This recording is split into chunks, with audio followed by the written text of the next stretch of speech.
3 in a row in the LCOM, certainly not the way any of us wanted to see it go. Jason Kelce joins us every single Wednesday morning. Jason, good morning to you, man. What's up, Joe? Well, we're trying to all figure it out, and I know you're especially really trying to figure it out. Let me just ask you this really open-ended question to start, Jason. What, in your opinion, is going on with the offense? What is happening that has caused all of this? I think we are inconsistent. I think, we do some things really well at times, and then we have either, penalties or, turnovers or whatever are really stalling us out. And, teams are forcing us to, take a lot of underneath stuff right now. They're playing a lot of quarters. They're playing really soft coverages, which, kind of have limited some of our big plays, right? And, when you take that away, the first half we have 2, 8-minute drives where we go all the way down and, should have had 2 touchdowns if it wasn't for my bonehead play on the quarterback sneak. But, well, hold on. But they – I can't fault you. Go ahead. Jason, go ahead, man.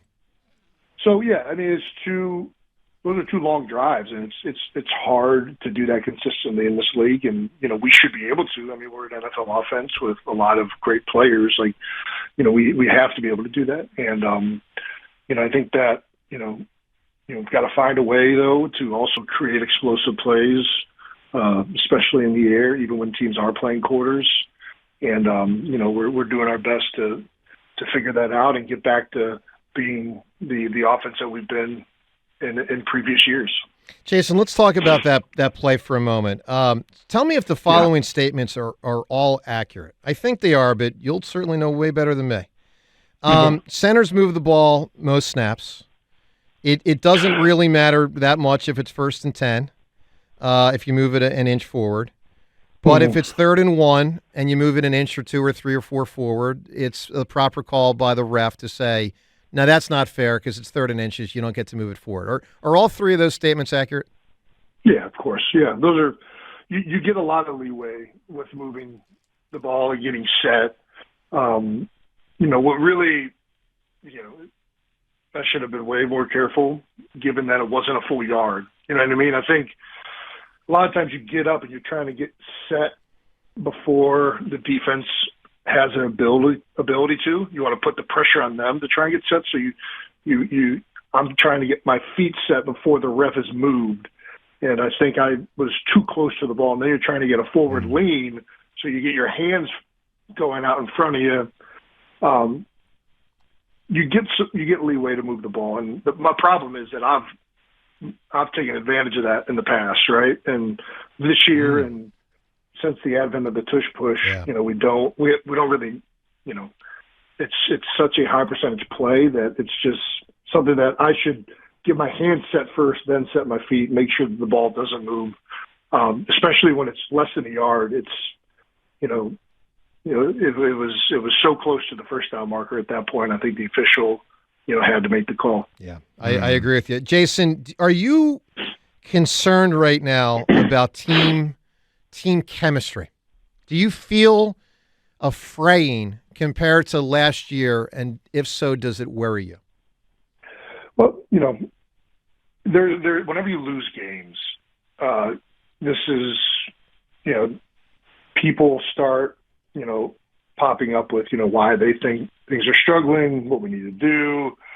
You have agendas, right? Like every player wants to play well and be a reason why we're having success. And when you're not having success, players, most of the time, are like, hey, I should be doing this. And if you just let me do this, it'll get better. And some of that stuff is very valid. And some of that stuff is, I think guys just, they're trying to do good, but ultimately it's not in the best interest. But I think this always happens when you're losing. It happened last year. Last year before the playoffs, we had a few really bad games. People were like, oh, we should be doing more of this. We should be doing more of that. Or, I should be getting this. And what you really have to do is think about things incredibly critically, what you can do to move better, do better moving forward, how you can actually improve them. You can't, and you have to listen to people, and you have to make sure that everybody is taking ownership in this thing. I think that we have a good culture in the building where guys feel like they're heard, and we can approach anybody and everybody. I think that that's really important during stuff like this. I think, quite frankly, I learned a lot during the Chip Kelly era. Was that that line of communication wasn't always there. So when things weren't going well, guys don't feel like they have anything that they can go to the coaches or people with or upper management, right? And you and Jason, you feel Nick is, I don't want to put words in your mouth, but would you say accurate that he's door wide open for you guys to go to him? Yeah, he is. And listen, I always felt like I had that relationship with Chip. I'm not really trying to use this to bash Chip. It was just a circumstance of some of the way things were set up that I think everybody would probably redo if they were going to run that thing back, right? But Nick, and really, it's a much different situation, right? We have leadership councils. You can go into his office, any player, and he's going to give them the time of day to hear them out. And I think that it's that's really, really important when you're losing football games and when all of these things are starting to manifest. So I think we have a good locker room. Sorry, Jason, with all of that in place, with all of that, like the leadership council and the approachability of the coaching staff, with all of that in place, how does it affect the team when that coordinator, when one of the coordinators changes on the Saturday before a game? Well, that changed on a Saturday before the game, I think, to the whole media. I think that change for the defense had probably been, moving in that direction for the week, But, I think I'll preface it with this. I think everybody in our building, I really think I speak for everybody, that we respect the heck out of Sean Desai. And, I think he's a phenomenal coach. I truly do. It has not gone well the last few weeks. And I mean, the defense was up and down before that, but they had some great games. And I think we have great players over there. I think that,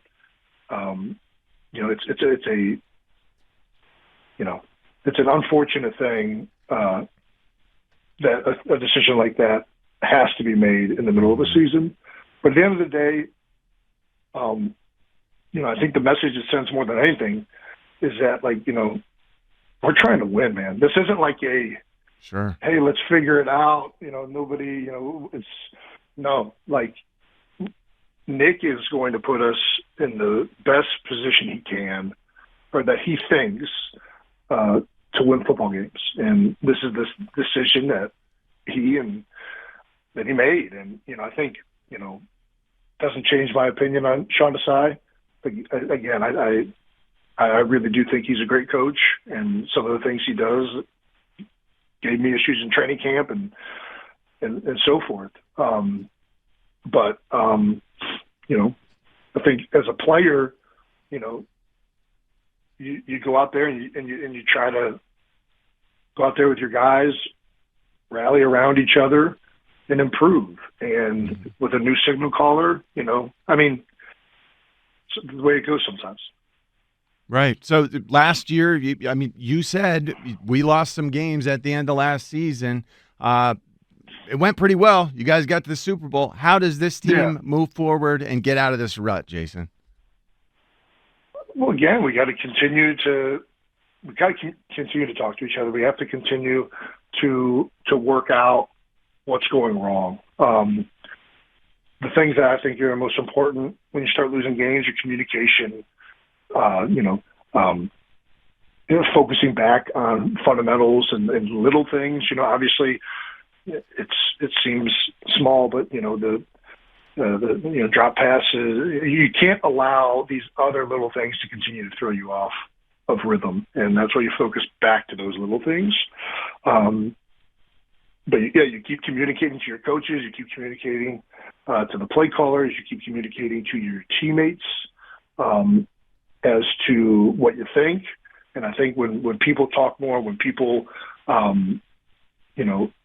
connect more, people put in more work, generally the outcome is improved.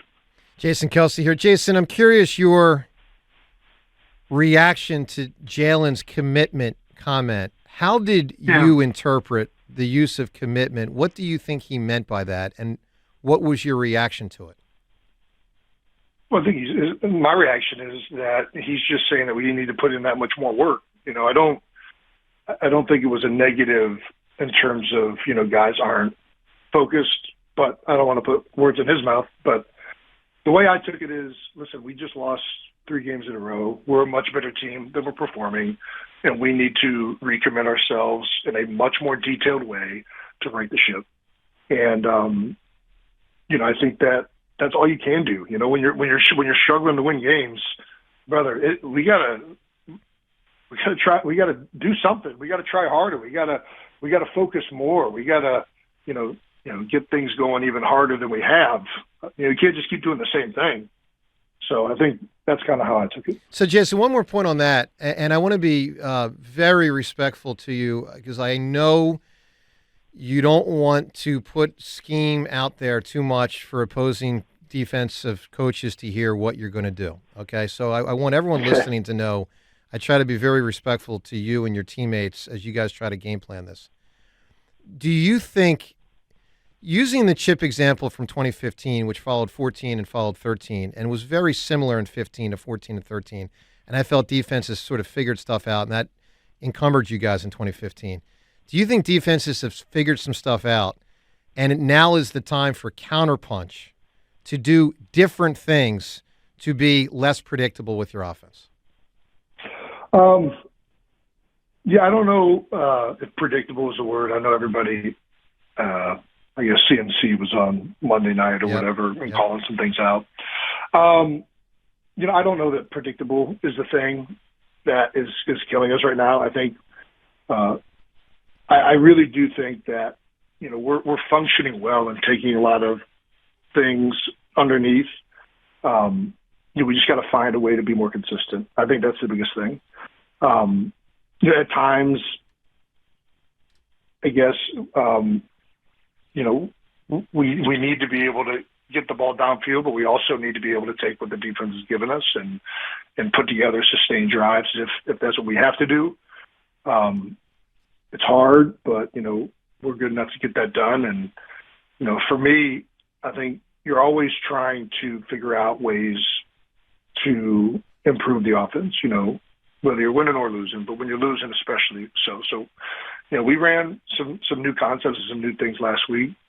I think that we just got to continue to, you want to come up with new things, but you also want to, do what got you here and do things that you guys are really, really well repped on.